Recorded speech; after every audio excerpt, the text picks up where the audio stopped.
यो घर हेर्दा नर्मल जस्तो लाग्छ बट गाइज यो पूरा घर कपडाबाट बनेको हो। आज म यो कपडाको घरमा पूरा रात सर्भाइभ गर्ने छु अनि भिडियोमा यस्तो अनएक्सपेक्टेड चीज भएको थियो कि मैले सोचेको पनि थिएन यस्तो हुन्छ। गाइज आज म बनाउँछु कपडाको हाउस अनि गर्छु त्यसमा overnight survive. Let's see guys म कसरी ओभरनाइट सर्भाइभल पूरा गर्छु। ल गाइज म बनाउँदैछु अब हाउसलाई, तपाईहरु टाइमलेस इन्जोय गर्नु।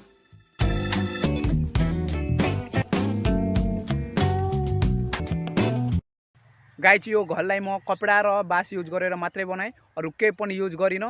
अनि गाइज म एकचोटि च्यालेन्ज स्टार्ट भएर भित्र गयो भने बाहिर आउन पाउँदिनँ, डाइरेक्ट भोलि मात्रै बाहिर आउन पाउँछु गाइज। अब आउनुहोस् गाइज म यस घरको तपाईँलाई टुर दिन्छु।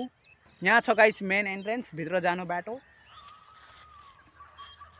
गाइज यस्तो छ अनि चारैतिरबाट हेरिरहेछ। यहाँ छ गाइज स्लिपिङ एरिया, म यहाँ आज स्लिप गर्छु। अनि माथि छ यस्तो अनि चारैतिर छ कपडाले घेरेको गाइज। अहिले त उज्यालो नै छ, राति हुँदा मलाई धेरै प्रब्लम फेस गर्नुपर्छ गाइज। एकछिनमा अब रात पनि भइहाल्छ, म अब वेट गर्छु रात हुनलाई।